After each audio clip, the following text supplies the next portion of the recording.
Bonsoir à tous, bonsoir à toutes. Il est 18h30. On a une vingtaine de personnes qui sont là. Donc, ce que je vous propose, c'est qu'on démarre.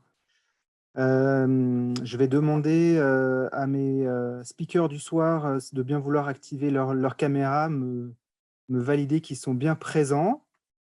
Super, je vois que Mohamed est là, Jérôme aussi, et Baptiste aussi. Et il en manque un, je crois, mais peut-être que je ne le vois pas, c'est ça, je vois peut-être pas toutes les caméras. Je suis là, hein. Ah super, super. Salut Voilà. Mickaël, au top. Eh ben écoutez, on va démarrer. Bonsoir à vous tous. Bonsoir à toutes les personnes qui sont derrière leur écran ce soir. Merci de nous avoir rejoints pour ce nouveau meet-up du HashiCorp User Group France. Alors, on est super content d'être enfin réunis, même si ce n'est qu'en virtuel, pour un nouveau meet-up HashiCorp. Ça faisait un bout de temps qu'on n'en avait pas organisé. Donc, merci à tous d'être présents. Est-ce que j'arrive à passer les slides? Voilà. J'espère que vous voyez bien mon écran. Je vous présente rapidement l'équipe avec qui j'ai travaillé ce soir pour l'organisation de ce meet-up. Ce sera aussi l'équipe avec qui on va travailler tout au long de l'année 2021 pour vous proposer de nouveaux événements, que ce soit en virtuel ou en physique dans la mesure du possible. Cette équipe est ouverte, c'est-à-dire qu'aujourd'hui, voilà, on a monté un peu l'équipe au dernier moment parce on tenait à faire un événement sur cette fin 2020. Donc on souhaite que cette équipe s'élargisse. Si vous souhaitez en faire partie, c'est-à-dire qu'on essaie d'organiser des petites rencontres de façon mensuelle, n'hésitez pas à prendre contact avec nous. Donc vous avez là tous nos liens Twitter. Vous pouvez nous contacter sur LinkedIn également. Et je vais vous partager d'autres liens qui vont aussi vous permettre de rentrer en contact avec nous. Voilà, donc je vois qu'il commence à y avoir des chats. Alors je ne l'affiche pas parce que sinon ça va me perturber dans la présentation, mais je le prendrai juste à la fin de la présentation. Très rapidement, les HashiCorp User Group en France, aujourd'hui, on en dénombre 5. Donc Paris, à Sofia, à Lyon, à Toulouse et à Nantes. Comme vous pouvez le voir, celui de Paris, c'est là où on a le plus de monde. Donc aujourd'hui, c'est là où j'habite moi. On est en recherche également de personnes qui souhaiteraient ouvrir des groupes dans leur ville. Si vous voyez par exemple que vous êtes de Strasbourg, de Lille ou d'autres villes encore, pour ne citer que ces deux-là, et que vous souhaitez vous aussi vous ouvrir un hug et puis rejoindre l'équipe, faites-nous signe, on vous donnera tous les tips and tricks pour pouvoir le faire facilement, rapidement. Et on vous mettra en contact avec les équipes HashiCorp Monde au niveau marketing pour qu'elles puissent aussi vous donner des éléments pour pouvoir bien démarrer. Quelques liens avant de passer la parole à Jérôme, quelques liens que je tenais à partager avec vous. Donc, en tout premier lieu, on est en train de travailler sur un projet de Startup Foundation qui va intégrer tout un tas d'outils. Donc, on souhaite créer une startup from scratch. Le projet vient tout juste de démarrer et on va essayer d'intégrer des services HashiCorp, notamment du Vault sur la partie sécurité. Le deuxième lien que je voulais partager avec vous, c'est le TechRock Summit qui va avoir lieu dans les tout prochains jours, la courant décembre. Je vous invite vraiment à jeter un œil parce que le programme est alléchant et voilà, donc si vous souhaitez y participer, je pourrais même vous faire parvenir un petit bon de réduction si vous me contactez. Troisième lien, les HashiTalk 2021. Donc là, les call for paper sont ouverts. Donc si vous avez des talks à proposer, n'hésitez pas à le faire sur ce lien-là. Et enfin, deux grosses annonces pour la communauté francophone. Donc on a ouvert il y a quelques jours, enfin même il y a quelques heures, le Slack des utilisateurs. Donc on tenait à vous le présenter ce soir. L'idée, c'est qu'en fait, on ait un lieu commun pour échanger, partager, poser toutes les questions que vous pourriez avoir. Donc n'hésitez pas à nous rejoindre sur ce Slack avec la petite URL qui est posée là. Vous allez pouvoir y accéder directement. Je vous la recollerai dans le chat juste après mon intervention. Et dernier point, Mehdi, que je vous ai présenté tout à l'heure, a ouvert également un GitHub où on propose de faire un repository de toutes les prêts des meet-ups qui seront à venir. Et on vous permettra aussi de contribuer de telle sorte qu'on ait voilà, un GitHub commun pour mettre en avant tout le code que vous déployez et sur lequel vous bossez. Je reviens juste en arrière. N'hésitez pas à mettre dans les commentaires la ville d'où vous venez, comme ça on aura un petit aperçu des endroits d'où vous vous connectez. Voilà, donc la fin de l'introduction. Je propose de passer la main à Jérôme, qui va nous faire un très, très rapide débrief et une petite présentation des grosses annonces de la HashiConf. Salut Jérôme, tu es toujours en mute. Oui, je sais. C'est pour éviter s'il y a un peu de résonance, que ça s'entende. Alors, bonjour à tous. Merci beaucoup de participer à ce user group. Je vais évoquer rapidement en quelques minutes les annonces qui ont été faites le mois dernier. En fait, maintenant, c'était mi-octobre, en fait, lors de la conférence utilisateur HashiCorp, donc ça s'appelle HashiConf. Et là, on a rajouté le mot digital parce que d'habitude, c'est en présentiel. Et là, on sait tous pourquoi on est obligé de faire ça de façon digitale. Donc, on a quand même eu plus de 10 000 visiteurs sur le stand. Tu peux passer au slide d'après, s'il te plaît. Voilà, donc 12 000 personnes enregistrées, plus de 100, des visiteurs de plus de 100 pays sur tous les continents. Donc, d'excellentes statistiques. On a eu d'excellents retours, d'ailleurs, tant pour la partie européenne, puisqu'on a eu aussi en juin le même événement qui s'est déroulé pour l'Europe, sur un time zone européen. Et à chaque fois, on nous a fait d'excellents retours, notamment en ce qui concernait la qualité de la plateforme qui était utilisée pour streamer tous les événements. Tu peux passer… Ouais, s'il te plaît. Alors, on va regarder les annonces qui ont été faites du côté de HashiConf. Et ces annonces, on va les regrouper en 3 points. Le premier point, et je vais aller un peu plus dans le détail après, mais c'est juste pour présenter ce qu'on a sur ce slide. Le premier point, c'est les 2 premières lignes.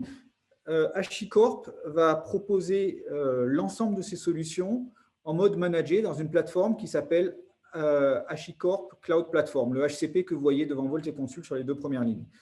Aujourd'hui, Volt et Consul sont disponibles sur HCP en bêta privée. Bêta privée en Amérique du Nord, ce qui veut dire que, et j'en parlais juste avant avec des product managers, on n'est pas, on ne pense pas que ce soit sur 2021 en GA, en General Availability, pardon, en Europe et plus particulièrement en France. En tout cas, on est en bêta privée et le but, l'objectif clair affirmé de HashiCorp, et que je redis ici, c'est de proposer à ses clients l'ensemble des solutions en mode managé dans cette plateforme. Ça, c'est la première annonce. La deuxième, c'est les 2 lignes du bas. Je fais exprès en fait de pas suivre un raisonnement, enfin le slide comme ça, tout le monde suit un peu les 2 lignes du bas. Donc là, en fait, Terraform, Consul, Vault aussi, il y a eu des nouveautés. Tout ça pour dire que les solutions qu'on vous propose continuent à évoluer et continueront toujours à évoluer sur les 2 streams qui sont open source et enterprise. Ça, c'est très important.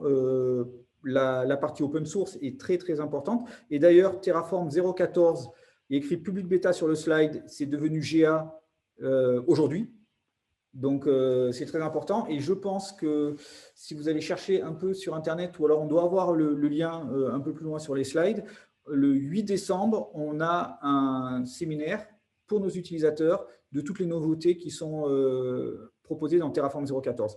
Et puis, Consul 1.9 aussi, où il y a pas mal de nouveautés. Et puis, pour finir, les 2 lignes du milieu.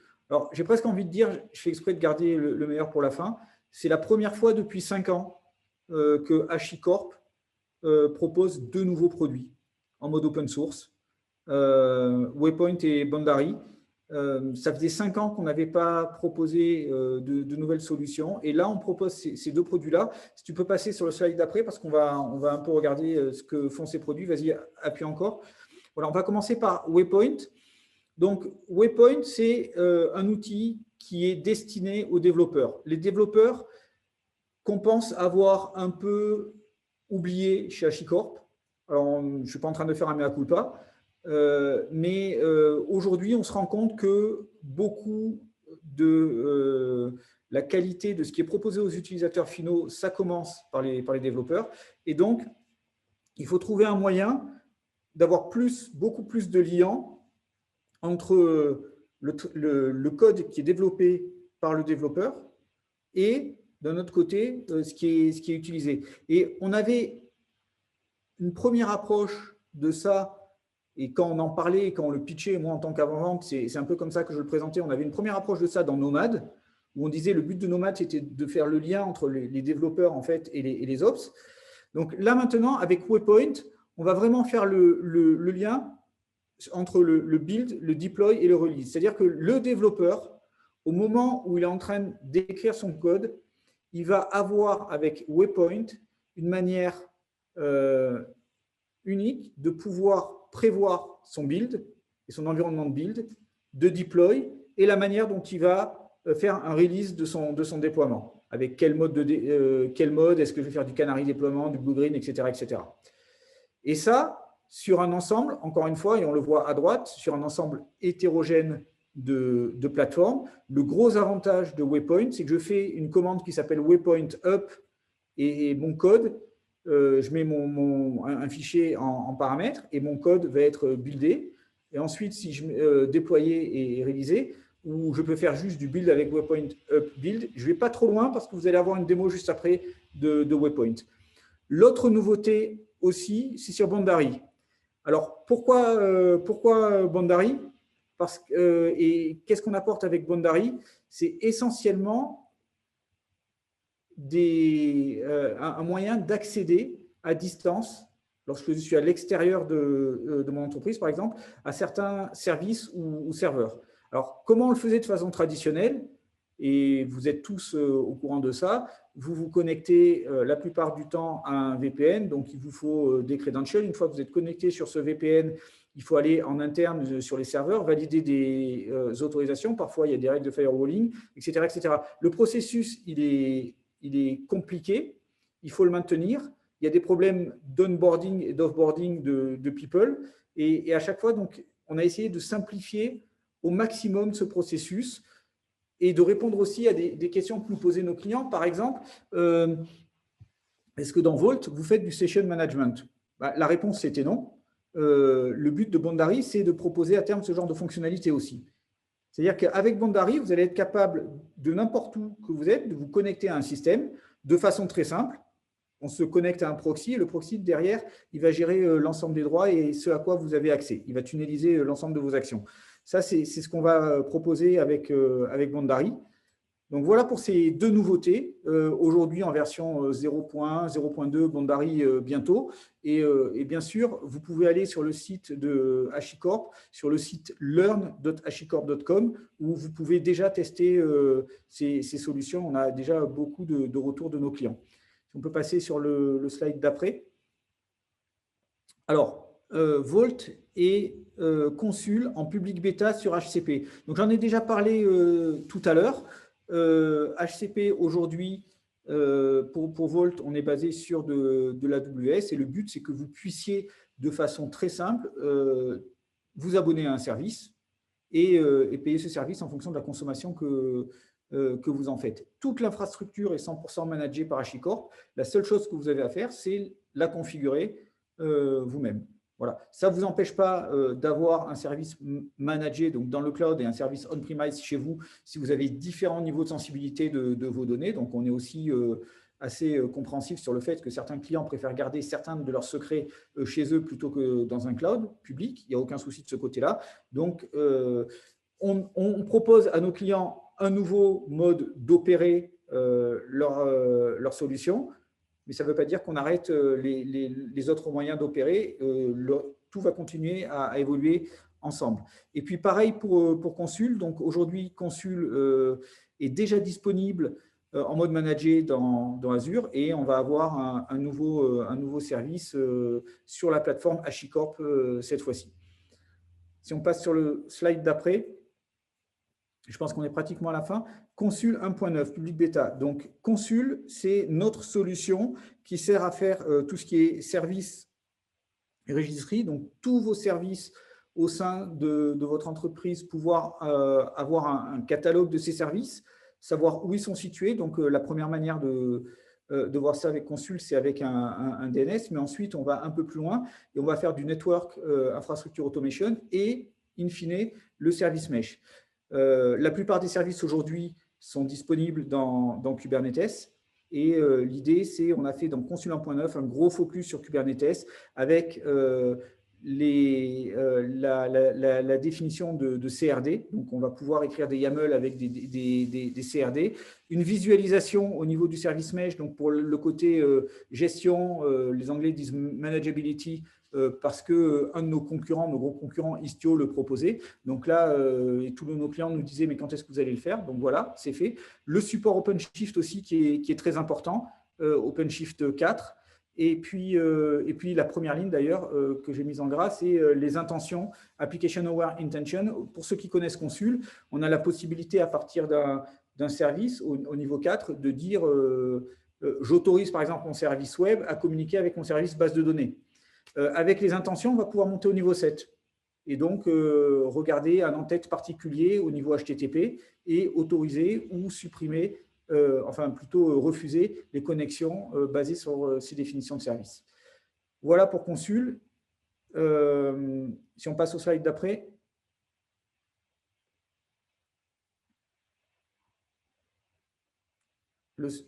Pour moi, c'est la dernière slide. C'est la dernière slide. Donc, voilà pour les nouveautés. Non, je pensais qu'il y avait un slide sur Terraform 0.14, mais du coup, je vous invite à vous enregistrer sur le séminaire qui aura lieu le 8 décembre. Donc, on trouve tous les liens sur Internet et je vais le mettre dans le chat juste Super, après. ouais, c'est une bonne idée. Voilà. Je vous inviterai à vous enregistrer sur ce séminaire pour voir toutes les nouveautés qu'il y a dans Terraform 0.14. Je vous remercie. Merci Jérôme. Du coup, Jérôme va rester quelques minutes encore avec nous. Si vous avez des questions, n'hésitez pas à lui poser dans le chat, il y répondra directement. Alors, je n'ai pas fait mon travail, je n'ai pas mis de slide pour présenter les speakers du soir. Donc, je vais le faire tout de suite. On va démarrer, comme tu le disais, Jérôme, avec une présentation de Waypoint par Mohamed Chahaben. On aura ensuite le plaisir de recevoir Michael Krief qui va nous présenter un talk sur Manager Azure DevOps avec Terraform. Et enfin, Baptiste Tonard qui va nous présenter ce que c'est que Terraform Enterprise, Kesako. Voilà, donc on va essayer de faire en sorte de passer 20 minutes avec chacun de vous. On essaiera de consacrer 10 minutes après aux questions. Gardez vos questions pour la fin de la présentation. Enfin, si vous les avez pendant la présentation, je les prendrai aussi. Dans la mesure du possible, on essaiera de répondre à toutes les questions. Si néanmoins votre question n'est pas traitée, n'hésitez pas à la reposer directement au speaker dans le chat encore une fois. La session est enregistrée, donc si à tout moment vous devez quitter, vous pourrez retrouver cette session-là. On verra sous quelle forme, sûrement sur le GitHub ou sur le Slack. On vous mettra à disposition la vidéo. Je propose à tous les speakers qui ne sont pas les premiers d'éteindre leur caméra, comme ça on aura juste Mohamed pour la première session. Mohamed, est-ce que tu es là? Oui, je suis là. Je te vois. Eh bien, écoute, je te laisse partager ton écran et reprendre la main sur les slides. Je vous souhaite un bon meet-up et toi, Mohamed, une bonne présentation et puis à tout à l'heure. Merci. Ok, est-ce que, juste pour confirmer, Julien, est-ce que tu arrives à voir mon écran? Je vois ton écran. Parfait. Du coup, on peut commencer alors. Donc, bonsoir à tous et merci d'être avec nous pour ce dernier hug de l'année 2020 où je vais vous parler de Waypoint. Donc, au cours de cette présentation, déjà, je vais vous introduire Waypoint et donc quel contexte il est arrivé. Ensuite, on va voir comment Waypoint il fonctionne à travers un concept théorique et après à travers une démo. Vers la fin, on va voir quelques concepts de Waypoint, type configuration et workspace. Et pour finir, je vais vous donner quelques tips qui m'ont aidé pour découvrir Waypoint et l'utiliser au mieux. Mais avant ceci, je commence par me présenter. Chahaben Mohamed, je suis consultant chez DevOpsTeam Revolve. Je travaille principalement sur des problématiques de migration des applications vers le cloud et Kubernetes. une partie de mon activité est de fluidifier les chaînes d'intégration et de déploiement continu. Et sur cette partie-là d'activité où Waypoint m'intéresse énormément. Donc, avant de parler de Waypoint, je vais vous parler de l'expérience de HashiCorp dans le monde du développement logiciel. En septembre 2015, Waypoint, ils ont annoncé un outil qui s'appelait Auto. Et cet outil-là, il avait pour but de consolider et faire une couche d'abstraction sur tous les outils du moment. Donc, je cite Vagrant, Packer, Volt. Et donc, cette couche d'abstraction-là était pour but, pour fluidifier le cycle d'intégration et de déploiement continu des applications. Le projet a été malheureusement abandonné au bout d'un an parce qu'il s'était avéré complexe. Et je pense que HashiCorp, ils ont appris une leçon à travers Auto et c'est ce qu'on va voir avec Waypoint. Donc là, on revient sur octobre 2020 et l'annonce de Waypoint. Et l'idée de Waypoint, c'est d'avoir un workflow commun pour tout type d'application et n'importe quelle plateforme de déploiement. Donc ceci, ça se passe avec un seul fichier de configuration écrit en HCL, donc le langage qu'on trouve dans Terraform, par exemple.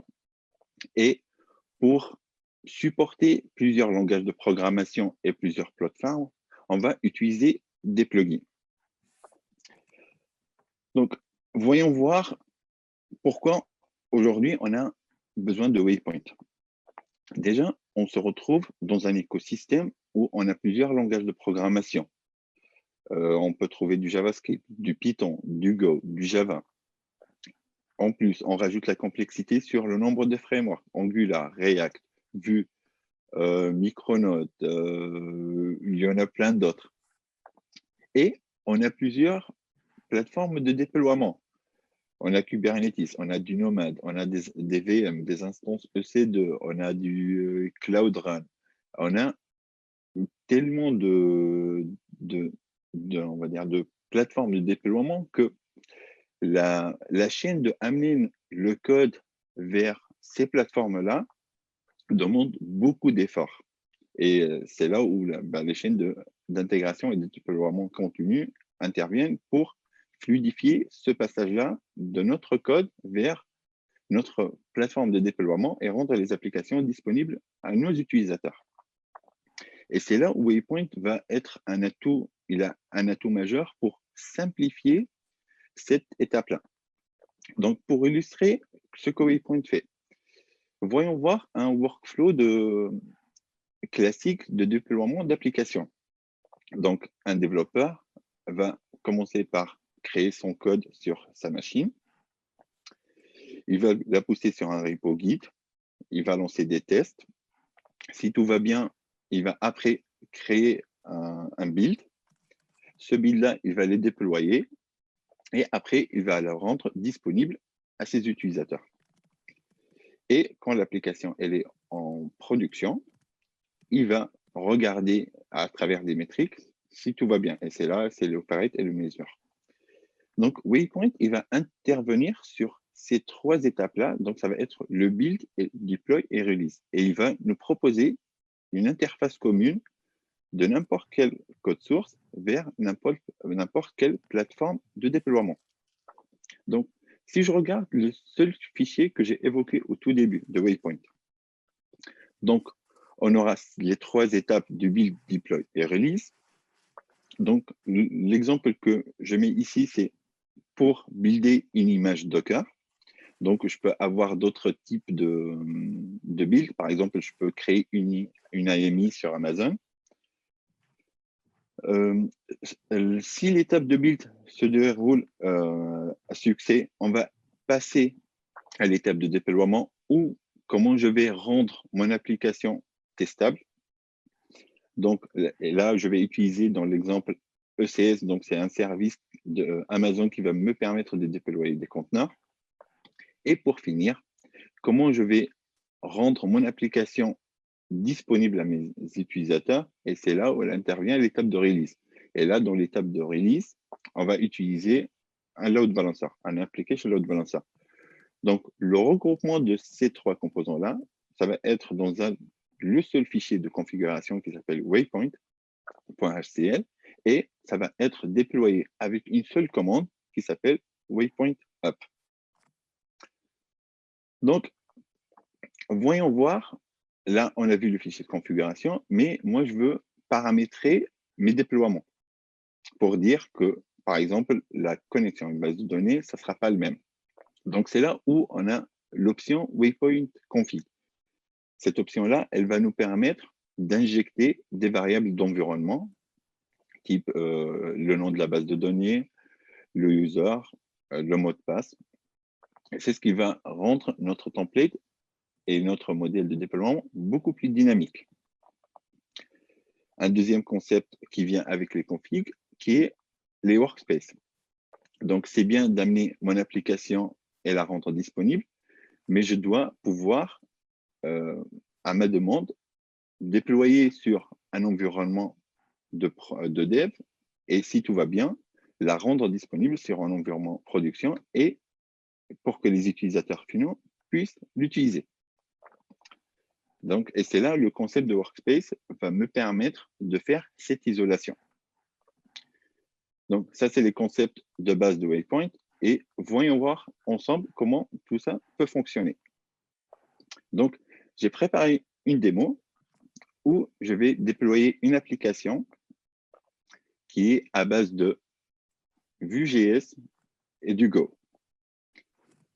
Donc, la mise à disposition de l'application, ça prend quelques secondes pour que le load balancer il peut servir l'application. C'est pour ça que je vais gagner un peu de temps. Excusez-moi.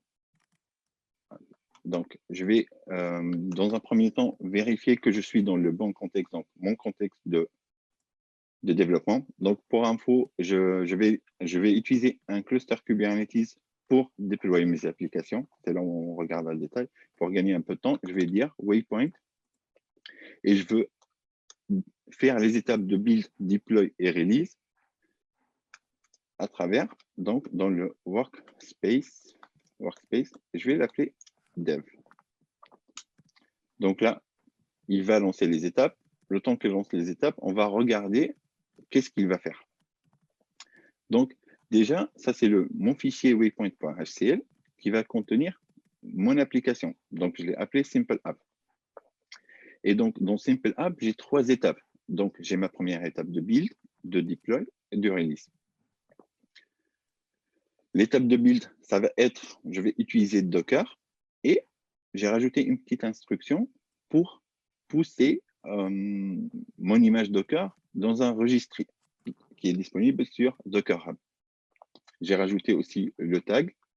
Et c'est vrai, ici, j'ai mis un tag statique, mais aussi, je peux me baser sur le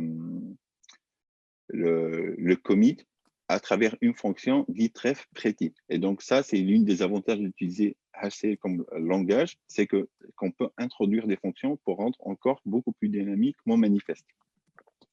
Donc, après que cette étape se déroule avec succès, j'ai une étape de déploiement. Et ce déploiement-là, il va se dérouler sur Kubernetes. Et c'est là que je vais lui dire, je veux une seule réplica et mon application, elle est sur le port, écoute sur le port 4000. Pour finir, la dernière étape qui est le release, et pareil, ça va être sur Kubernetes.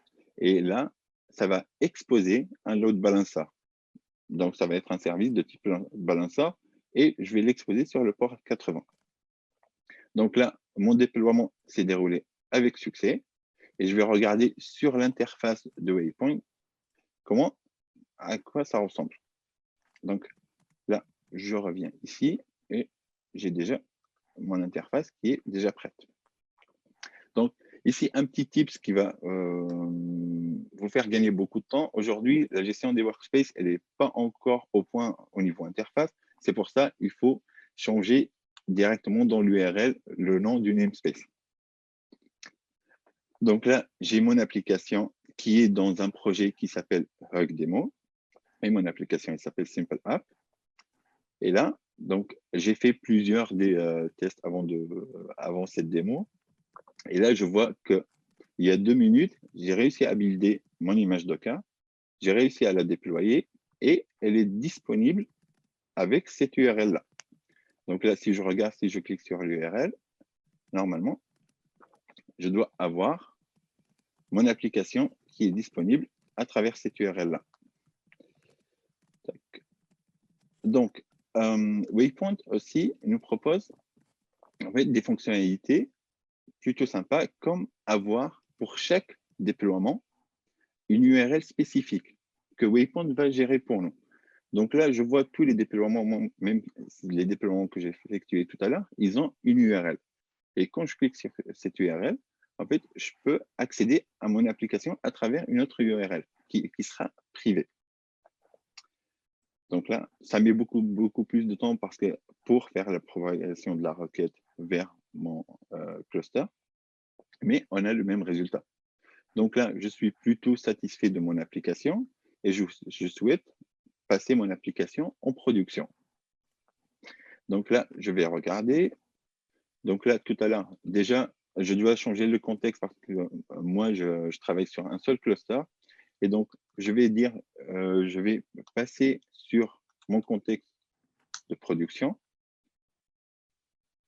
Et donc là, je suis bien dans un namespace qui s'appelle production.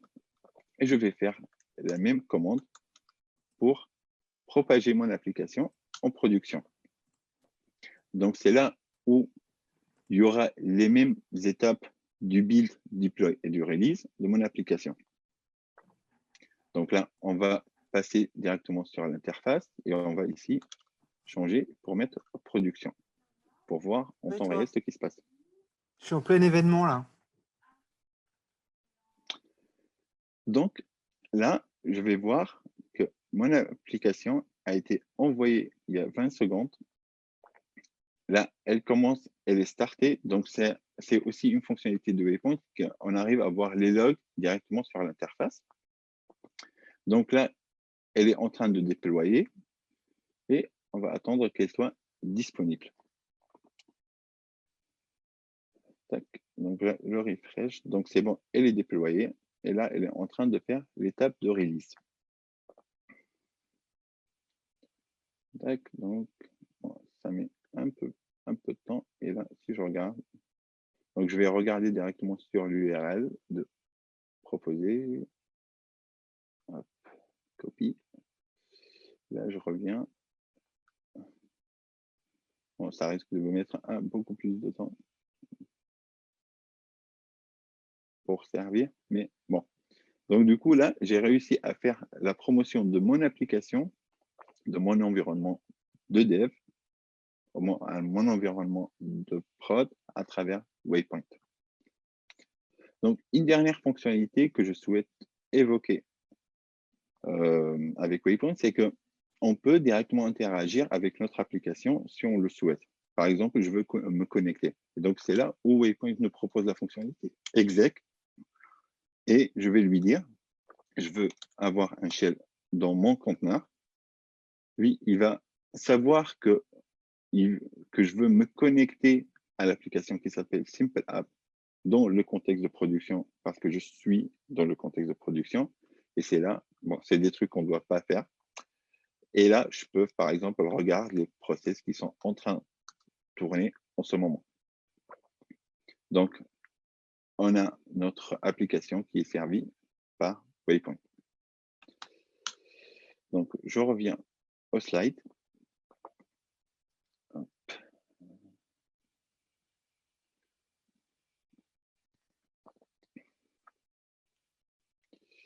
Donc là, peut-être j'ai oublié d'évoquer que Waypoint, c'est une architecture client-serveur. Ça veut dire que Waypoint, il doit être installé sur des instances. Moi, dans mon cas, je l'ai installé sur un cluster Kubernetes, mais je peux avoir sur des instances, je peux avoir sur n'importe quel type de cible. Et c'est pour ça, si je souhaite le mettre à jour ou le faire des backups, il y a un fichier qu'on va trouver qui s'appelle data.db dans le volume attaché, où je dois le copier d'une façon, on va dire, quotidienne, où on choisit la fréquence qu'on veut. Et si on veut mettre à jour Waypoint, donc on va éteindre notre serveur, le mettre à jour et remplacer le data par DB. Aujourd'hui, la mise à jour à chaud, elle n'est pas encore disponible, mais c'est une feature qui arrive bientôt. Donc, la roadmap de Waypoint. Aujourd'hui, quand je me suis connecté à l'interface, il y a un seul token qui me donne le droit d'admin pour tout Waypoint. Et c'est, on va dire, ça est contre le principe de least privilege. C'est qu'on veut donner des droits à des personnes qui ont besoin.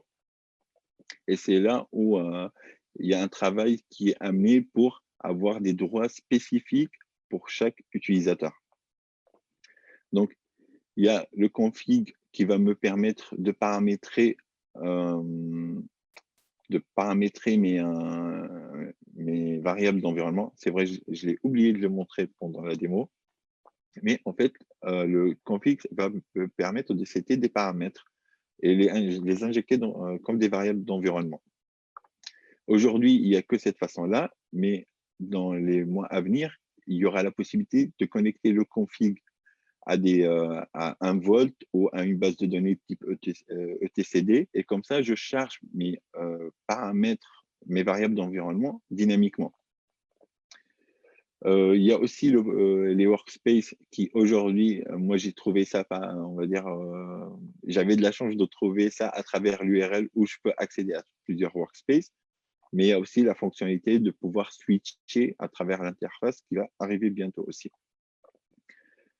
Aussi, il y a la notion de promotion que si vous avez remarqué, quand j'ai fait mon déploiement en production, Waypoint App m'a permis de refaire tout le cycle, donc le build, le deploy, le release, mais on souhaite plutôt utiliser la promotion, ça veut dire on garde le même build pour tous les environnements et quand je souhaite passer d'un environnement à un autre, je prends le même build créé de base et de l'utiliser pour tous mes autres environnements. Donc, toutes ces fonctionnalités-là sont à venir. Il y a aussi les méthodes de déploiement type Blue, Green et Canary qui vont aussi venir et qui vont être utilisées pour n'importe quelle plateforme de déploiement. Donc, je vous ai mis dans la présentation quelques commandes qui m'ont paru très utiles, notamment parce que comme les namespaces ils sont créés implicitement, donc c'est quand je fais ma commande Waypoint Up et je spécifie le workspace et c'est là le workspace va être créé. Et parfois, donc, si on fait beaucoup de tests, on peut se perdre. Et malheureusement, aujourd'hui, le CLI ne propose pas de lister les workspaces. Donc, j'ai pu identifier une requête grpk pour aller directement au serveur et chercher la liste des workspaces. Aussi, dans la machine où vous avez votre CLI, si vous rencontrez des problèmes d'authentification avec le serveur, vous pouvez regarder, là moi je travaille sur Mac, donc il est situé dans librairie préférences contexte où j'ai la liste de mes contextes avec les configurations, donc on peut les modifier facilement à la main pour pouvoir se connecter et résoudre des problèmes. Et dernier type, c'est il faut penser à changer l'URL donc pour avoir les différents environnements et les workspaces qu'on crée implicitement. Donc, merci pour votre attention. Si vous avez des questions, n'hésitez pas à les mettre dans le chat ou bien vous pouvez me contacter sur Twitter ou bien sinon on va dire les channels favoris ou bien, à travers le Slack d'Archicorp User. Merci beaucoup. Merci beaucoup, Mohamed. Est-ce que tu peux garder ton écran en attendant le prochain speaker? Alors, on a déjà une première question que je vais te poser. Oui. Elle nous vient de Mathieu Cuny, que je salue, puisque c'est un ancien collaborateur. Comment est gérée la génération des versions de chaque URL de deploy? En fait, donc si on regarde rapidement, je vais sortir ici.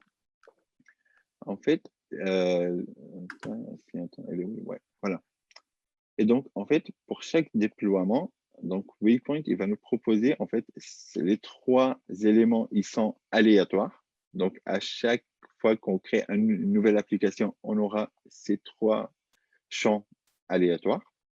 Et après, pour chaque Waypoint up qu'on fait, on aura un numéro de version nouveau. Donc là, ce que j'ai fait, le dernier que j'ai fait, c'est le 12. Donc, c'est incrémental et on a 3 valeurs qui sont random.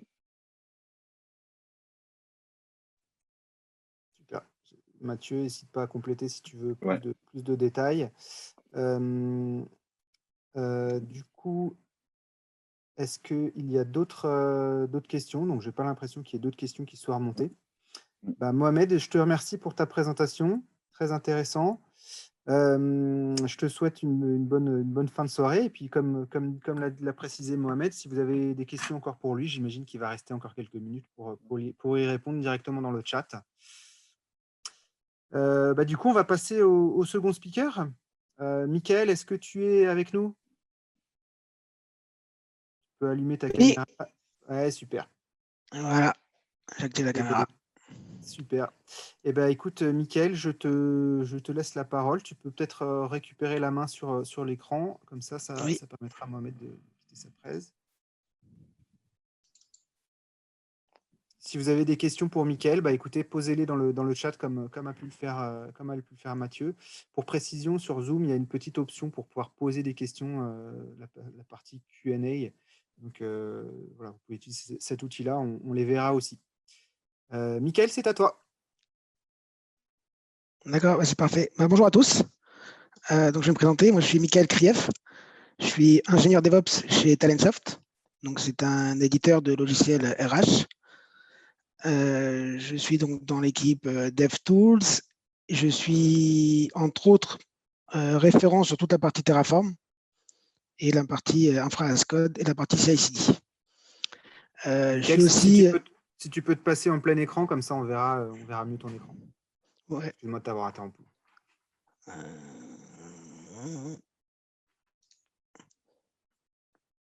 Voilà. Et je suis aussi HashiCorp Ambassador et Microsoft MVP sur la catégorie Azure. Donc, de quoi allons-nous parler dans cette petite session? On va voir comment, avec Terraform, on va pouvoir gérer Azure DevOps. Donc, avant de rentrer dans le vif du sujet, il est bien, je vais un petit peu définir les différents titres, les différents mots-clés de ce titre. On va parler de Terraform. Je vais donner juste une petite présentation de Terraform pour ceux qui ne connaissent pas. Je vais aussi présenter Azure DevOps. On va voir aussi comment automatiser Azure DevOps. Ensuite, je passerai à la démo. Et enfin, nous verrons une liste de ressources. Donc, pour commencer, je vais rappeler un petit peu les bases de Terraform. Alors, Terraform, c'est un outil d'infrastructure as code qui est open source, d'abord, et il existe aussi une version cloud et entreprise, qui est une version SaaS qui sera présentée dans la dernière session d'aujourd'hui. Un des avantages de Terraform, c'est qu'il permet aussi de visualiser une preview de tous les changements qui vont être appliqués sur l'infrastructure, avant, bien sûr, d'appliquer ces changements. Le code Terraform, alors le code, ce n'est pas vraiment un bon terme, on utilise plutôt le terme de configuration Terraform, appelé HCL. Il est aussi simple à lire pour un humain. Il y a beaucoup d'outils qui font aussi d'infrastructure as code. Le problème, c'est que le code, il est très verbeux. Terraform, l'avantage, c'est qu'il est très facile à lire. Un autre avantage, c'est qu'il permet aussi la parallélisation des opérations. Il y a ce qu'on appelle le graphe de dépendance. Et grâce à ce graphe, il est capable de savoir comment, dans quel ordre il doit lancer les opérations, mais il doit aussi savoir les lancer en parallèle. Et enfin, un des gros avantages, c'est qu'il contient une multitude de providers. Alors, on connaît tous un peu Terraform dans le monde du cloud, donc avec les géants du cloud, donc avec Azure, AWS, GCP, enfin, il y en a plein. Mais il ne fait pas que du cloud. En fait, Terraform permet de pouvoir interroger n'importe quel type d'API et de pouvoir manager les environnements qui sont derrière. Alors, je vais vous montrer un petit peu tout ça. Donc, si vous voulez en savoir plus un peu sur Terraform, vous pouvez aller donc sur le site officiel Terraform.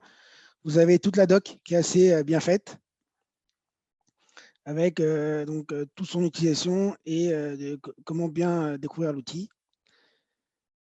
Et si vous voulez voir la liste des providers, vous avez donc la page officielle des providers ici. Vous avez donc la liste de tous les providers supportés donc par Terraform. Ici, donc il y en a plein. On peut voir donc Azure, on peut voir GitHub, OVH, enfin, Postgre, enfin, tout ce qui est, voilà, il y en a des tonnes. Mais mis à part ça, à la fin, vous avez aussi une page. Vous avez un lien qui vous permet d'avoir toute la liste des providers qui sont aussi gérés par la communauté.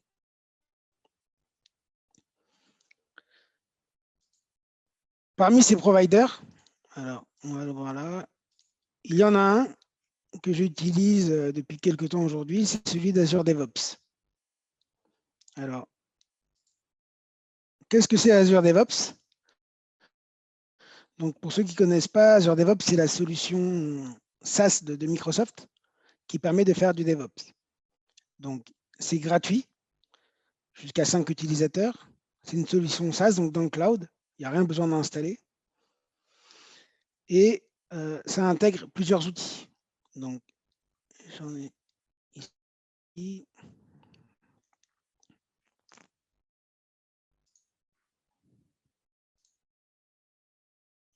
Voilà, donc ici, j'ai un compte Azure DevOps. Ce qu'on peut voir, c'est que ça contient des repositories Git pour mettre votre code, bien sûr en mode privé ou en mode public. La partie gestion de projet, en mode classique ou en mode Scrum. La partie pipeline, qui permet donc d'avoir des pipelines CI/CD, donc pouvoir déployer votre code, qui soit aussi bien ici, dans la partie repo, ou même par exemple sur GitHub ou sur Bitbucket. Un service de test pour faire des plans de test. Et enfin, un gestionnaire d'artefacts. Donc, les artefacts sont par exemple du NuGet, du NPM, ou bien même ce qu'ils appellent du universal artefact, donc du principe que l'on peut stocker ici. Donc, bien sûr, ce sont des artefacts qui restent en mode privé.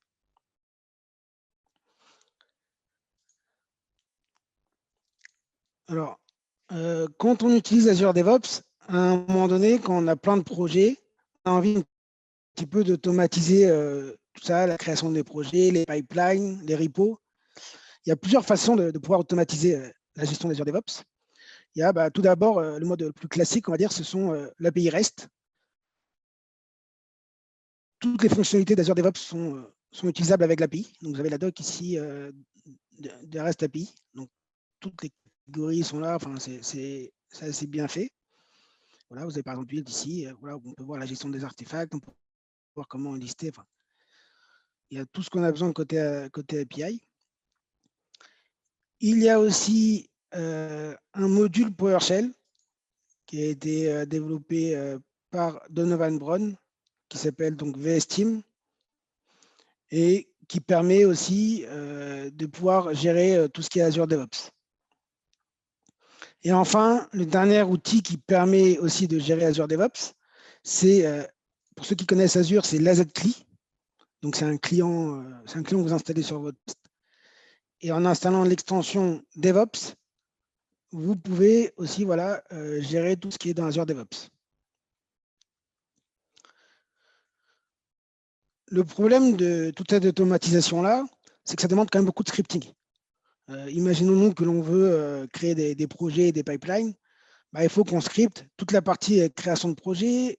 Est-ce que le projet il existe déjà avant de le créer? Est-ce que je veux l'updater? Est-ce qu'il existe déjà? Si je veux supprimer un projet, est-ce qu'il existe aussi? Est-ce que je peux supprimer un projet? Des pipelines, la même chose. Enfin, voilà, il y a beaucoup de code à écrire quand on veut interroger tout ce scripting-là, enfin, toutes ces API, ces modules VSTeam. Je dis pas, ça reste bien sûr très pratique, mais voilà, il y a quand même beaucoup de scripting à faire. Et c'est là que Terraform rentre en jeu.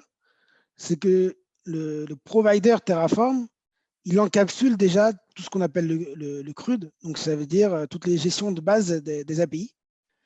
Donc, le provider, il n'est pas magique. Hein. Il appelle les API REST. Il fait appel aux API REST. Il utilise le SDK Go d'Azure DevOps qui appelle les API REST d'Azure DevOps.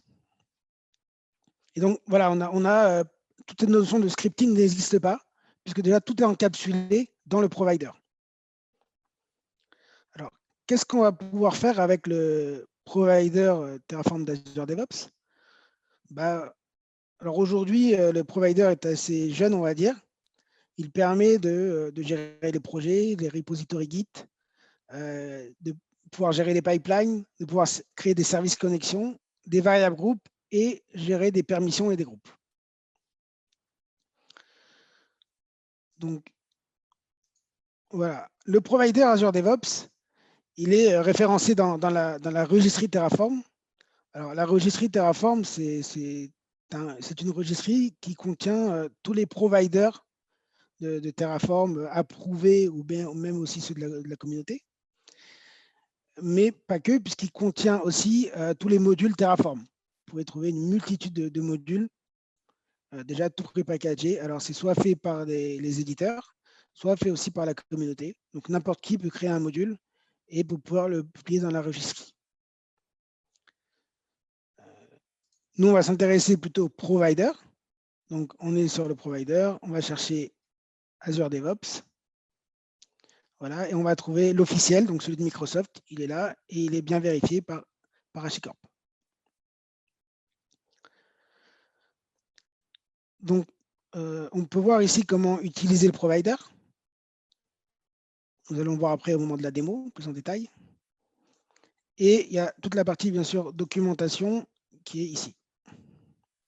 Voilà, donc la documentation explique le guide comment s'authentifier, les ressources, donc comment gérer les différentes ressources et comment utiliser les data sources. Puisque dans Terraform, on peut soit utiliser des ressources, donc ce qui va permettre de faire les 3 fonctionnalités, d'ajouter, de modifier et supprimer, mais aussi des data sources qui font par contre que du select, qui permet juste d'interroger des ressources qui existent déjà.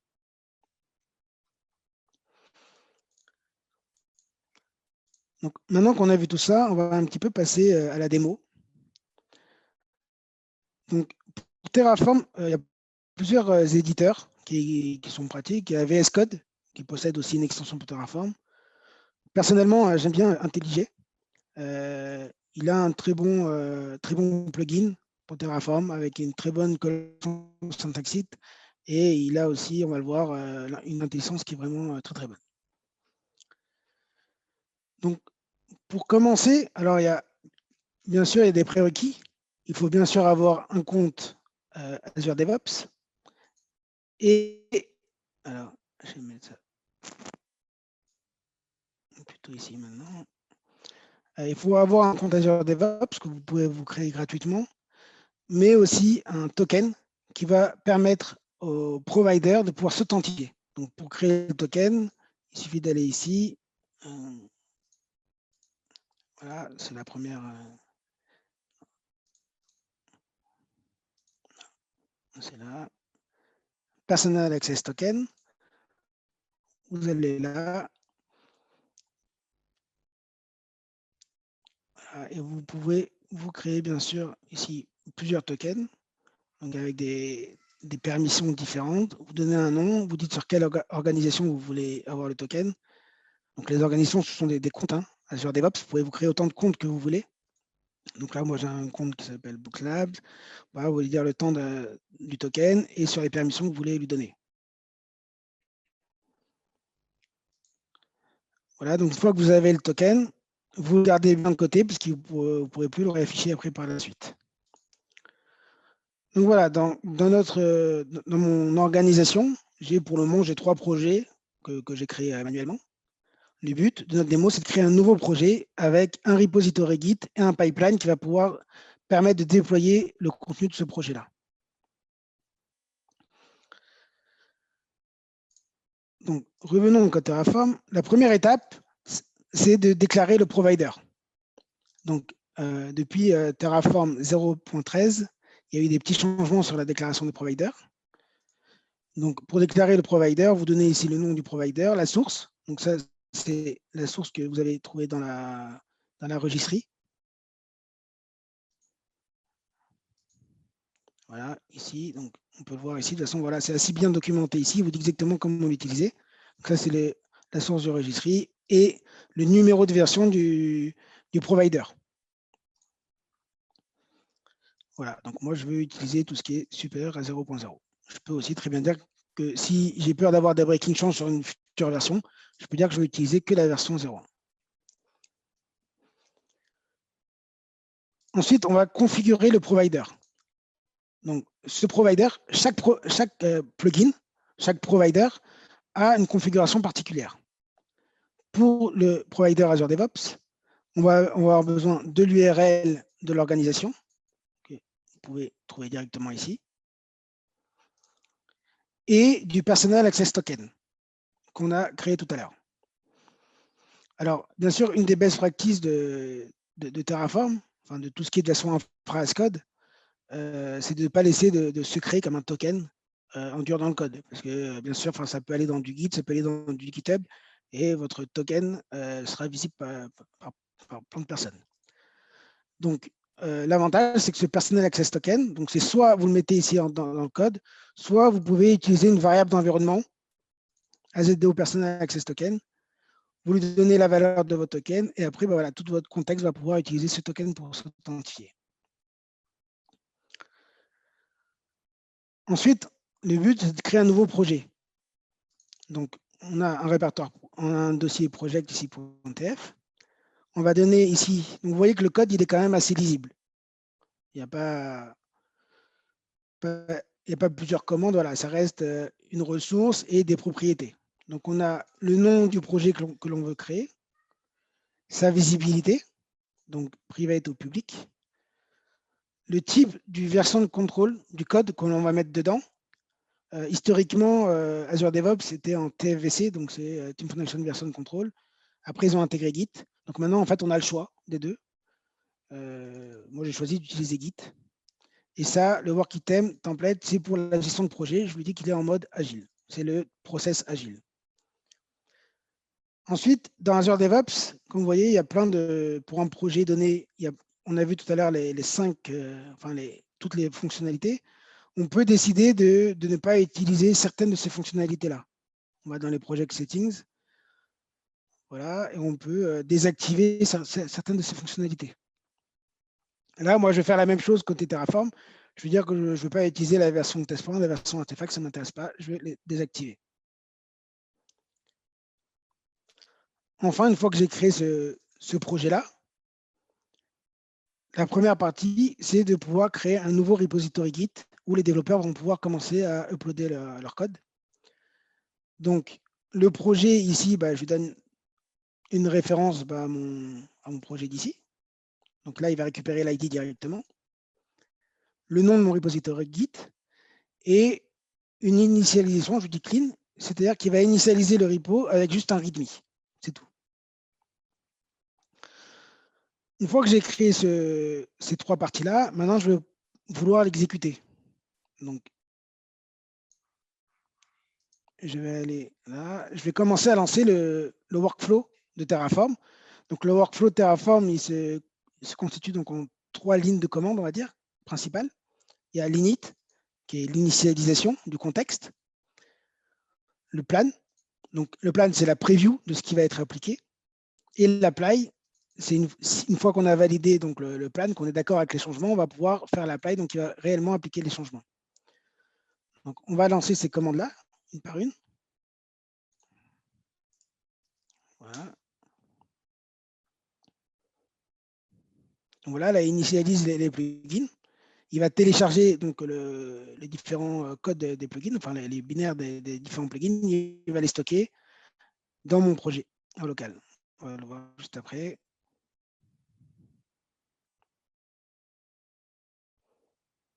Donc ça, c'est un peu long parce que c'est la première fois que je le lance. Il faut le temps qu'il télécharge les plugins.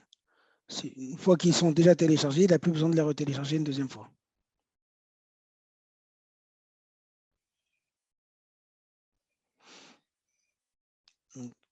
Si on regarde le code qui a changé, normalement, il va créer un répertoire qui s'appelle .terraform.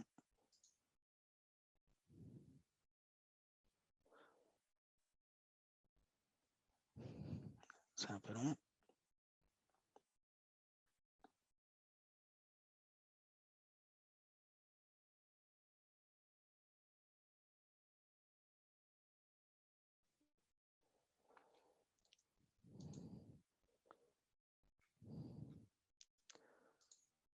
Peut-être tout le temps que ça se lance, est-ce qu'il y en a peut-être qui ont des questions déjà entre-temps?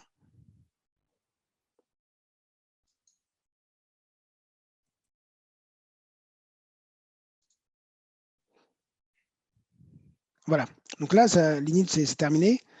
Ce qu'on peut voir, c'est qu'il y a eu donc un nouveau répertoire qui s'est créé et on peut voir donc les différents plugins qui ont été téléchargés ici. Je vais tout de suite passer à la ligne d'après. Voilà, donc ça c'est le plan et il va sauvegarder donc l'état du plan dans un fichier tfplan, azdo.tfplan. Voilà, donc là il regarde donc le changement entre mon Azure DevOps et mon code Terraform et il voit qu'il y a donc un nouveau projet qui va être créé et un repository Git qui va être créé à l'intérieur de ce projet. Une fois que je suis d'accord avec tout ce qui se passe, donc je vois bien que j'ai seulement 2 adds, aucun changement et aucun élément qui vont être détruits.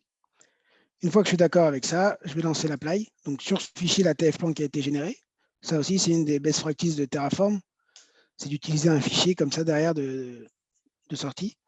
Ça permet que s'il y a un autre développeur qui a changé le code entre-temps, au moins l'apply se fait sur la version que vous voulez en fait, sur le code que vous voulez. Voilà, ça s'est fait assez rapidement. On voit bien que le résultat, c'est 2 éléments qui ont été ajoutés. On va aller voir tout de suite. Donc je reviens ici. Voilà, je vois mon projet, Demo Meetup qui est là. Quand je retourne, je vois bien que j'ai des fonctionnalités qui ne sont plus là. Donc les test points, les artefacts ne sont plus présents ici. Et dans mes repositories, j'ai un repo qui s'appelle repo Meetup qui est là, avec le README qui est déjà présent, qui est déjà uploadé. Pour passer à la dernière étape, qui est donc la création du pipeline, je vais créer donc un fichier qui s'appelle pipeline.yml, qui est le code de mon pipeline. Donc pour ça, je vais créer un nouveau fichier ici, que je vais appeler pipeline.yml.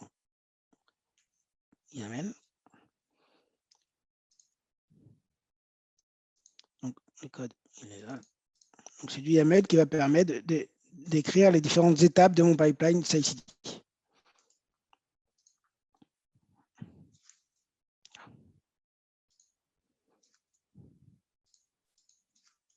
Voilà. Une fois que j'ai écrit mon code, je commit. Il est là. Maintenant, on va passer donc du coup à la création du pipeline dans Azure DevOps avec Terraform. Donc c'est bien le dernier fichier.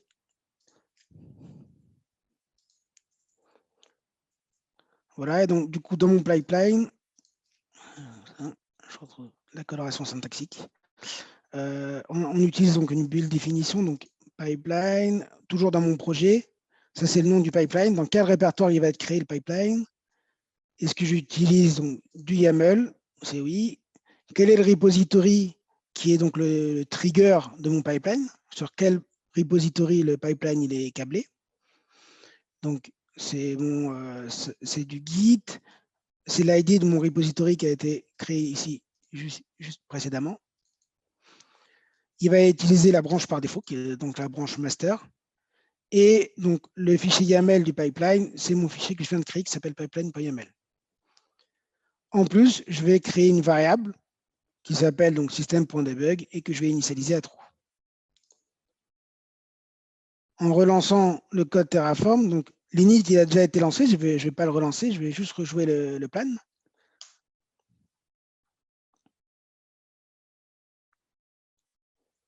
Voilà, donc là, le plan, ce qu'il va faire, c'est qu'il va comparer l'état de mon Azure DevOps avec mon code Terraform. Et là, il voit que j'ai qu'un seul changement qui va être appliqué, qui est donc mon fichier pipeline, qui est mon pipeline qui va être créé.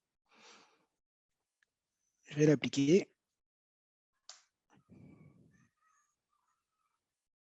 Voilà. Donc là, si on revient ici, dans les pipelines, je peux voir donc mon pipeline. On peut voir aussi le répertoire ici qui a été créé, donc mon pipeline à l'intérieur. Voilà. On peut faire. Voilà, et on peut voir les variables que j'avais configurées. Une variable ici, voilà, système.debug est égal à true. Bien sûr, tout ça, vous pouvez le faire ici via l'interface. Mais quand on a plein de pipelines à créer ou qu'on veut templétiser pour pouvoir normer un peu les pipelines au sein de l'entreprise, ben voilà, Terraform va nous aider à faire tout ça très rapidement.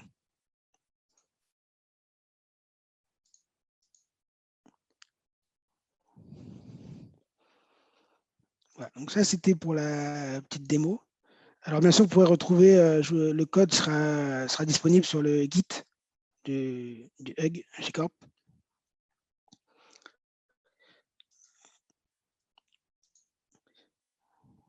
Voilà, donc ça, c'était la démo. Donc, pour finir, si vous avez besoin d'avoir plus de ressources sur Terraform, il y a 3 livres que je recommande. Donc, il y a le livre Terraform Cookbook, que j'ai eu le plaisir d'écrire. Il y a Terraform Up and Running, qui est aussi très bien, et Terraform in Action, qui est aussi magnifique. Si vous avez besoin de me contacter, voilà, donc mon email, mon Twitter et mon blog, avec pas mal d'articles sur tout ce qui concerne les DevOps. Super. Bah, écoute, merci, merci Mickaël.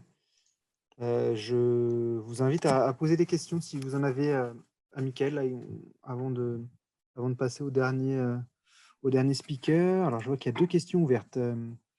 Ouais. La première de A Boîtier. Merci pour la conférence. Terraform Up and Running n'est pas trop déprécié. Alors, Terraform Up and Running, c'est vrai qu'il utilise Terraform 0.12, mais enfin voilà, il redonne, enfin il est vraiment assez complet. Je l'avais lu en entier pour sa première version, parce que là, celui que je vous ai montré, la capture d'écran, c'est la V2. Je l'avais lu pour sa première version et il est vraiment très bien fait. Et une deuxième question de Doula. Quel est le risque dans le cas où on est obligé de détruire le TF et est-ce qu'il y a un moyen de stocker la data? Le code. Le cas où on est obligé de détruire. Le Terraform. De stocker la data. Vous appelez quoi donc le code guide? J'ai pas trop compris la question. Ouais. Alors Doula. Oui, c'est Jérôme Papazian. Est-ce qu'il parle du fichier TF de configuration? S'il est détruit par hasard, est-ce qu'on perd tout ce qui a été provisionné? Peut-être comme ça que la question est posée. Ou alors, est-ce qu'il parle du TF state? C'est ou l'un ou l'autre, je ne sais pas. Oui. Écoute, si Doula peut préciser son propos dans le chat, on prendra la question juste après. Du coup, on va prendre la question de... Alors, hop, on va rester dessus. Du coup, Doula vient de répondre. Peut-on relancer une nouvelle stack avec un repos existant?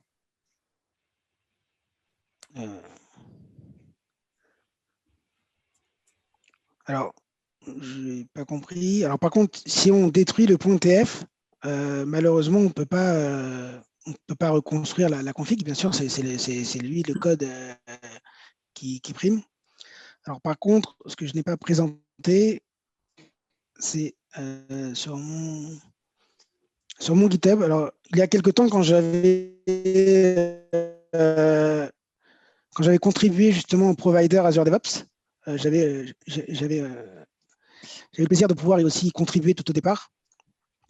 J'avais créé une sorte de petit programme qui permet de faire du reverse, c'est-à-dire de pouvoir, à partir d'une infra déjà existante, Azure DevOps, de pouvoir générer aussi bien le code Terraform que le fichier tested qui va avec. Donc ça aussi, je pourrais vous retrouver le lien. Il faudrait que je retrouve. Alors ça fait longtemps que je ne l'ai pas mis à jour. Mais voilà, AZDO tout TF. Alors c'est du code qui est fait en Python.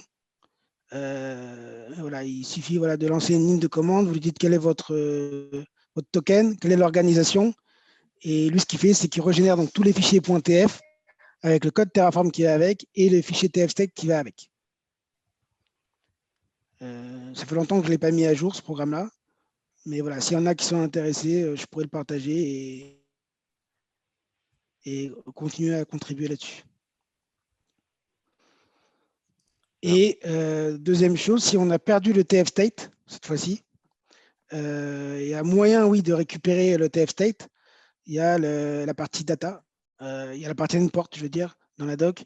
On peut voir par exemple dans toutes les ressources. Alors, on va voir par exemple le projet. Dans Azure DevOps Project ici, donc la doc ici, elle est assez bien faite. On peut voir la partie import. Donc, bien sûr, il faut que le code Terraform existe. Vous lui dites donc quel est votre identifiant du code Terraform, quel est le nom du projet que vous avez envie de récupérer dans Azure DevOps. Et lui, ce qu'il fait, c'est qu'il reconstruit le TF7 avec ça.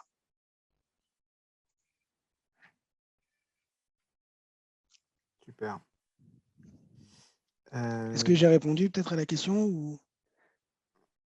Du coup, si tu veux, on va en prendre une autre en attendant que Doula se manifeste. Il faut qu'on avance aussi parce que le temps file et il nous reste une vingtaine de minutes.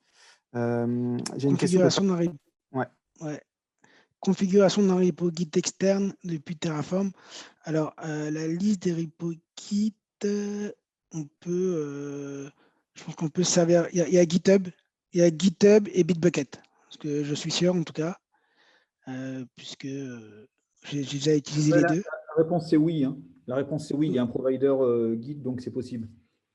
Oui, voilà. Enfin, oui, Git externe, mais si on utilise du GitHub ou du Bitbucket aussi, ça prend compte. Super. Eh ben, écoute, Mickaël, merci pour ta présentation, merci pour ton implication sur la création de cet événement. Je suppose que tu vas rester pour la dernière présentation. Donc, si vous avez des questions, n'hésitez pas à continuer à échanger avec Mickaël directement dans le chat. Et je vous propose tout de suite de passer à la dernière présentation. Baptiste, est-ce que tu es là? Oui, je suis là. Bonsoir à tous. Super. Si tu peux du coup partager ton écran, comme ça va te permettre de prendre la main.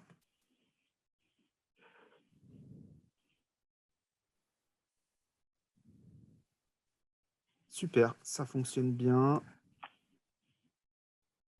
Et présentation. C'est parti. Donc bonsoir à tous. On va parler Terraform Enterprise. Donc on a déjà parlé de Terraform avec Mickaël il y a peu.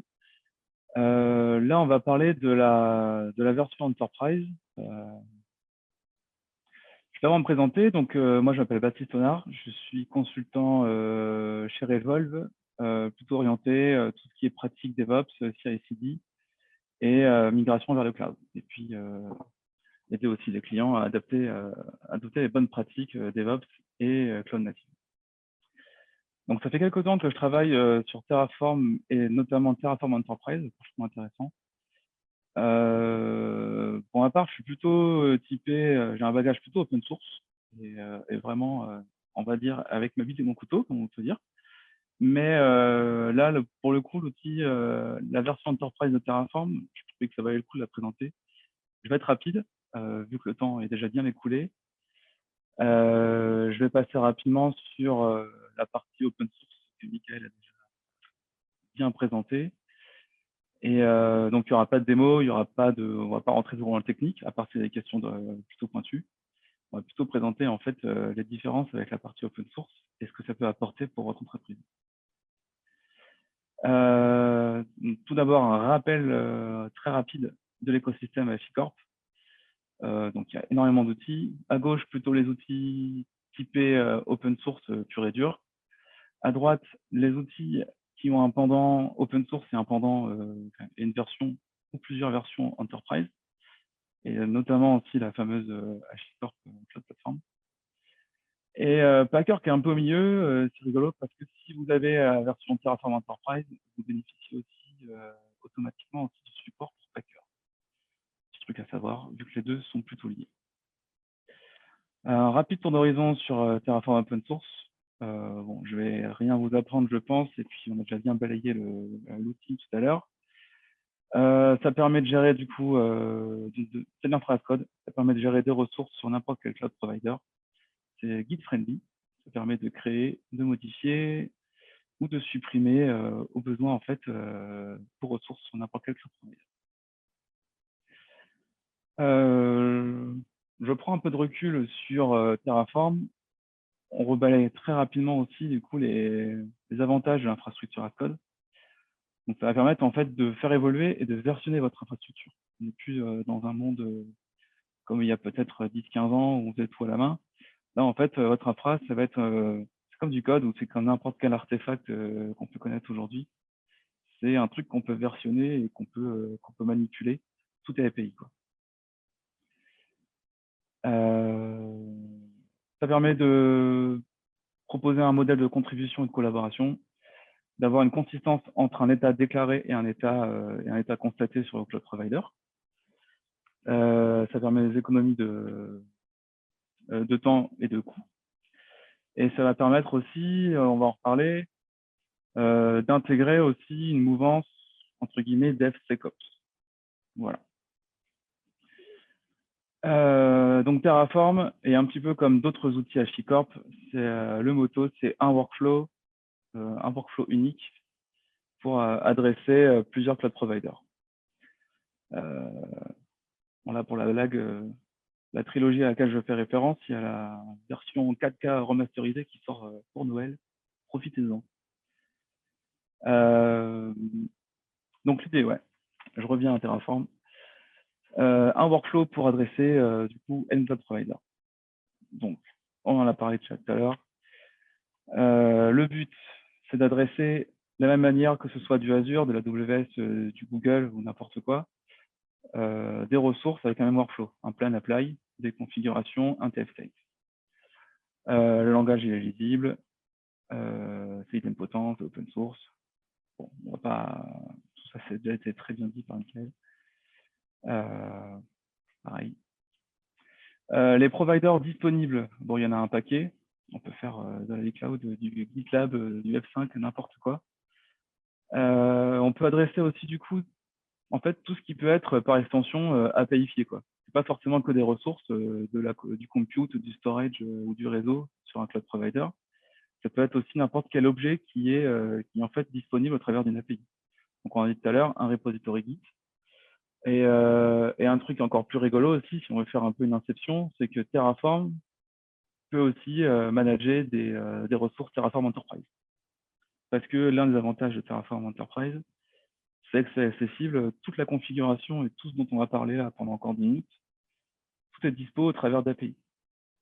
Donc une stack Terraform peut aussi gérer la création de workspace ou la modification de variables dans TFE, ou la gestion Airback aussi, quoi. Donc ça, c'est plutôt sympa. Bon, bah, les modules, on en a parlé aussi rapidement. Ça va vous permettre du coup d'abstraire un peu la complexité de l'infra as code et de proposer une bibliothèque de code réutilisable. On peut faire soit un registre public ou on peut mettre à dispo aussi un registre de modules privés au sein de TF. Ça va vous permettre du coup de proposer du coup du code qui est déjà un peu moulé à votre sauce, qui correspond aux prérequis de votre organisation, qui est déjà plus ou moins aussi sécurisé. Il peut y avoir déjà une équipe sécu qui peut lire votre code et puis y contribuer. On peut aussi du coup renforcer une politique de tagging ou de nommage des ressources dans les modules. C'est un truc clé en main et enterprise ready. Donc là, une chaîne CI/CD classique avec du Terraform, donc le code qui est poussé avec un webhook GitLab, l'exécution qui tourne sur un Jenkins ou sur un GitLab, encore une fois, un TF-state et le log du TF-state à gérer soi-même, et puis ça va déployer des ressources dans AWS. Ça, c'est un grand classique, il n'y a rien de nouveau. Pour attaquer la partie Terraform Enterprise, on va d'abord parler des différentes offres et éditions. Là, je vais laisser rapidement la main à Jérôme, s'il est encore avec nous. Oui, je suis toujours avec vous, t'inquiète pas. Je n'avais pas l'intention de partir avant la fin. Alors, depuis tout à l'heure, on parle de Terraform Enterprise. Ce qu'il faut savoir, c'est que on peut parler indifféremment de Terraform Enterprise ou de Terraform Cloud. Et je vais vous expliquer très rapidement les différences entre ces solutions.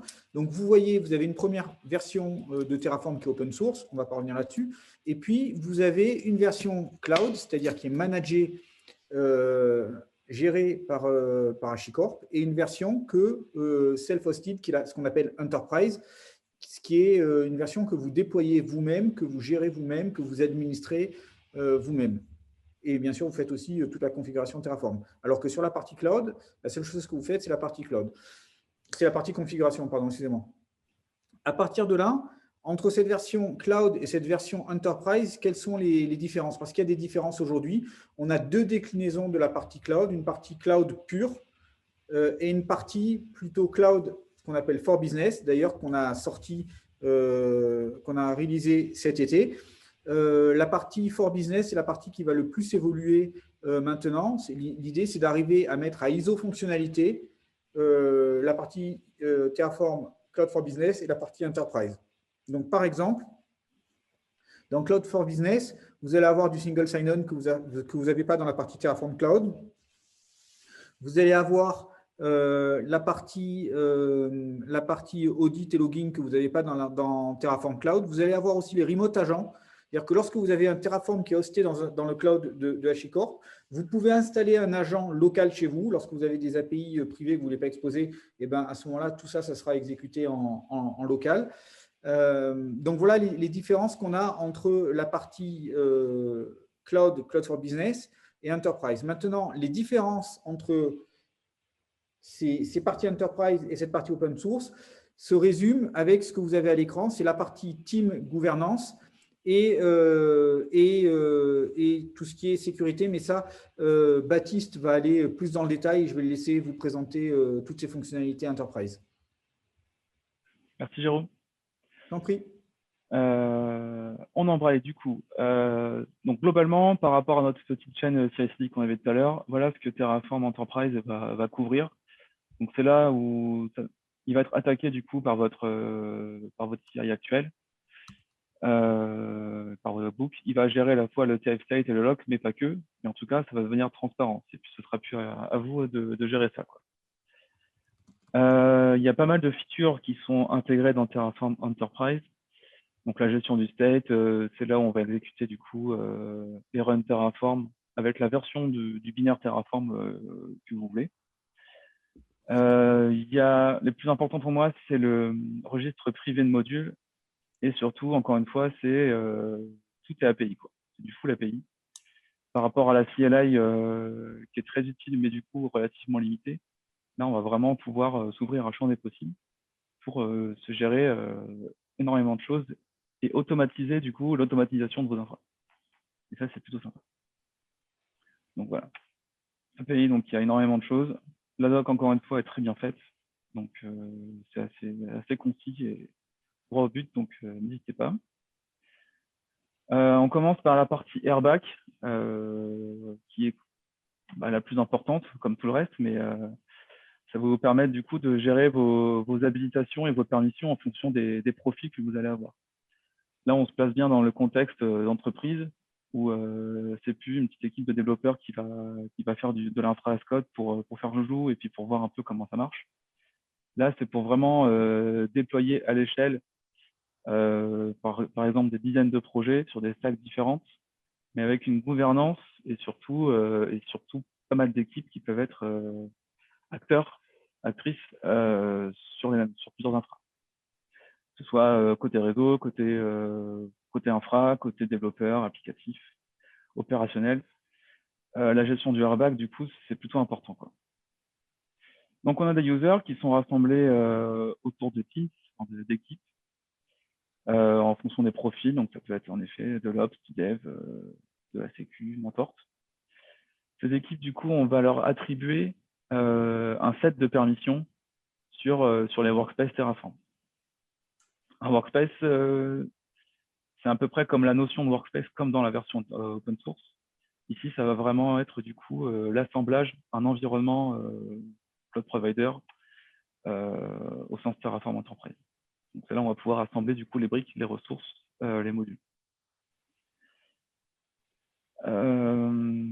Voilà, du coup, par défaut, les différents sets de permissions qu'on peut attribuer à une équipe sur un workspace. Donc, en fonction du use case, on peut donner soit un accès en lecture, en plan, en write ou en admin. En entrée, du coup, au début, il faut quand même toujours un VCS pour stocker et versionner son code. Donc ça, c'est tous les connecteurs VSS compatibles à l'heure actuelle pour Terraform Enterprise. Donc, du GitLab, du Bitbucket, tous les principaux. Donc TFE, on va pouvoir y gérer nos workspaces. Donc en gros, c'est là où on va câbler notre stack Terraform avec un repository Git quelconque et qu'on va pouvoir paramétrer. Encore une fois, tout ça, on peut gérer les permissions dessus et tout ça, ça peut être géré par API. À ce workspace, du coup, on va pouvoir du coup lui lancer des TF, le workflow Terraform classique, donc du plan et apply. Il est possible de faire du apply direct, si vous voulez avoir une CI au moins sur un environnement de dev. On va voir direct le résultat, on peut faire du apply direct. On peut s'arrêter aussi au plan, bien sûr, par défaut, c'est ça. Donc à ces workspace, il y a différents, il y a du coup le remote run, l'exécution est bien portée par TFE. Et on peut y voir du coup l'état et l'historique des différents runs, qui a fait quoi et quand. Et ça peut être déclenché, bien sûr, par des webhooks ou par des git push, etc. Ça s'intègre encore pleinement dans une CI/CD classique. Voilà pour les states qui sont rattachés du coup à chaque itération de TF plan et apply. Encore une fois, on a l'historique, c'est plutôt user-friendly. Et tout ça, ça peut être encore une fois géré avec les permissions. On peut très bien bloquer l'accès aux développeurs à des stacks plutôt réseau ou plutôt, on va dire, landing zone ou cœur d'infra, quoi. Et vice versa. Voilà une diff d'avant-après, par exemple, pour voir les changements qu'il peut y avoir sur un remote state. Les variables. Dans la version open source, et encore une fois ici, tout est possible avec les TF vars. Ici, on va pouvoir aussi bénéficier d'un genre de vault, c'est-à-dire qu'on va pouvoir chiffrer certaines variables dont le contenu peut être sensible, notamment les access keys ou des mots de passe ou n'importe quoi.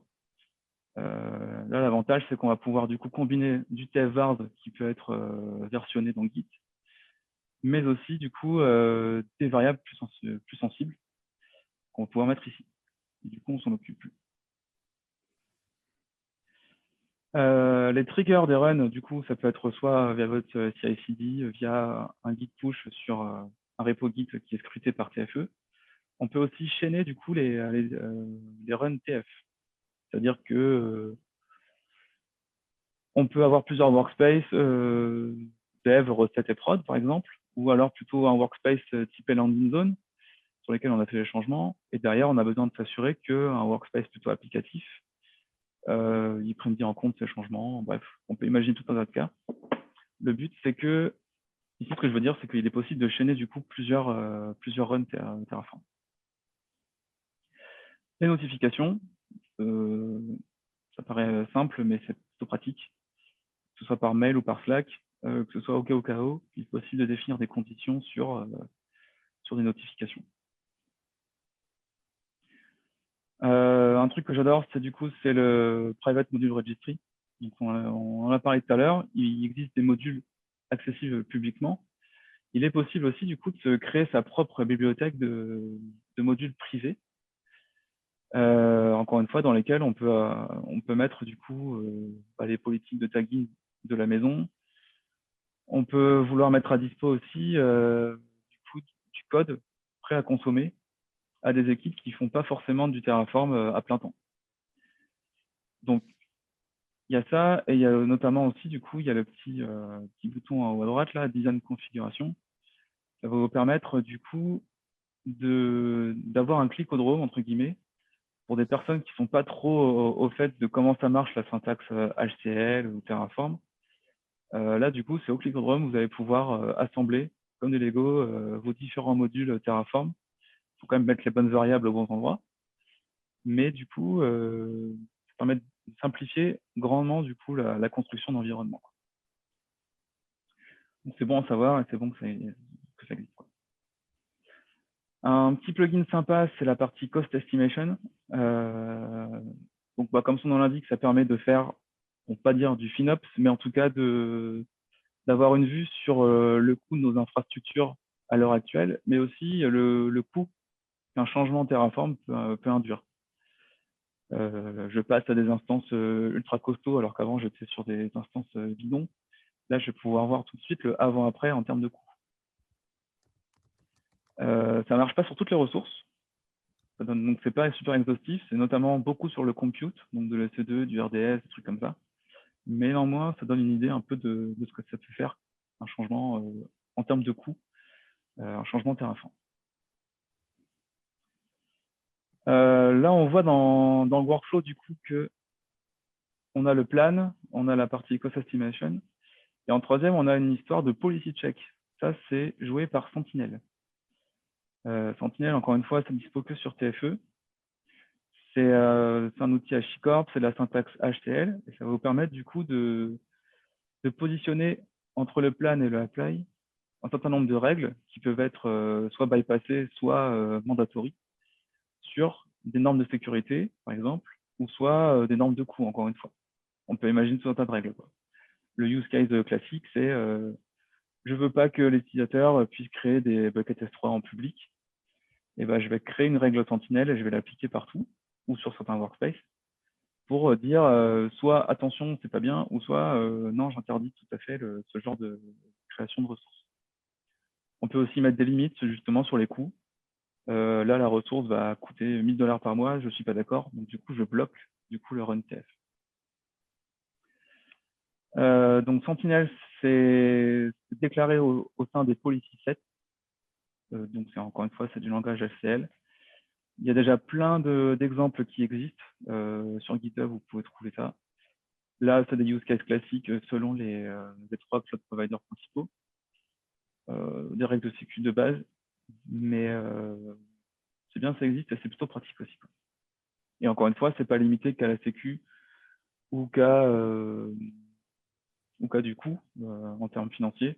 On peut imaginer aussi énormément de règles selon vos besoins. L'intégration aussi avec ServiceNow, il y a pas mal d'entreprises du coup qui maintenant ne jurent plus que par ça. Il faut savoir que c'est interfaçable aussi avec ServiceNow. On va pouvoir, moi je l'ai pas mis en place, je connais pas plus que ça, mais je sais que ça existe. Ça peut être intéressant pour certains clients de mettre à dispo du coup Terraform Enterprise au sein du catalogue de services au sein de ces ServiceNow. Donc, créer de l'infra ou créer des changements au travers de ce portail. Donc pour résumer, le workflow TFE, en fait, c'est quand on se situe d'abord dans une situation un peu comme au milieu, où on est des développeurs, on va créer de l'infra as code et puis on va faire joujou. Et puis maintenant, l'infrastructure commence à grossir, les besoins ils se font de plus en plus importants. Il y a de plus en plus de monde qui vient sur nos infras. Là, il est nécessaire du coup alors, on peut continuer en mode open source, mais il est nécessaire par contre de s'organiser autour de ça et d'avoir une gouvernance sur cette infra as code. C'est ce que permet TFE. Donc, il y a les connecteurs avec les VCS, il y a la partie Sentinel Policies, le registre privé de modules, et là, surtout la ségrégation des droits, encore une fois. Avec la partie airbag, ça c'est quand même pareil, ça peut être un détail, mais c'est super important, quoi. Voilà, donc en quelques mots, il y a 2 solutions, soit la solution SaaS pour la partie TF Cloud, ou multi-tenant self-hosted pour la partie TF Enterprise. Ça permet de rendre simple et accessible et parfois d'abstraire un peu la complexité de l'infra as code. Et surtout, ça permet d'avoir une solution clé en main et enterprise grade. Il y a la partie airbag, encore une fois.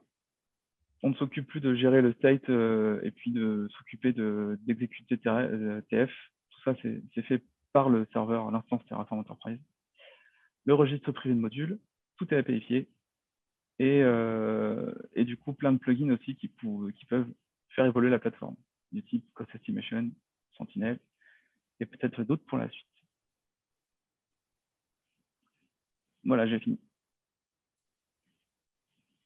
Super, merci Baptiste. Jérôme, si tu avais rien à ajouter en particulier. Non, Pas spécial. strictement rien à ajouter. C'est très bien. Tous les avantages ont été clairement exprimés et résumés à la fin. Donc, j'espère que ça aura intéressé tout le monde. Et puis, on est à votre disposition, bien sûr, si vous voulez en reparler. Super. Bah, merci Baptiste, merci Jérôme pour cette présentation. Une première question pour Jérôme de la part de Mathieu. Combien de concurrents Run peut-on avoir dans les versions Enterprise à partir de Team et Governance? Alors, est-ce que la question s'applique sur du Terraform Enterprise ou sur du Terraform Cloud? Et je vais expliquer la réponse parce que sur le Terraform, voilà, Terraform Cloud, super, c'est ce que je pensais. Donc là, sur Terraform Cloud, ce que j'ai dit tout à l'heure, on a deux déclinaisons de Terraform Cloud. On a une version Terraform Cloud standard et une autre Terraform Cloud for Business. Au niveau de Terraform Cloud for Business, le but, c'est de faire du scale-up. Sur du Terraform Cloud standard, c'est un seul. Sur du Terraform Cloud for Business, vous allez avoir la possibilité d'acheter des concurrents Run au fur et à mesure que vous voulez augmenter votre utilisation de Terraform. Donc, en fait, c'est des packages, on commence entre 1 et 5 et on monte 5, 10, 15, on peut en acheter de plus en plus. Merci. Pas d'autres questions qui remontent? Très bien. Bah, écoutez, du coup, il est 20h07. On arrive sur la fin de notre premier rendez-vous. Je voulais dire un grand merci à tous nos speakers, Mohamed, Baptiste, Jérôme et Michael, pardon. Et also a big thank you to Jono that helps us to who help us to build this event. So thank you, Jono. Il me reste à vous souhaiter une bonne soirée, de bonnes fêtes de fin d'année, en espérant que vous puissiez retrouver vos familles et vos proches. Prochain rendez-vous du coup fin janvier, je pense. Si vous avez des talks, encore une fois, je vous invite à prendre contact avec nous. Portez-vous bien, bonne fin d'année et à très vite. À bientôt, au revoir. Au revoir. Merci à tous. Bonne soirée.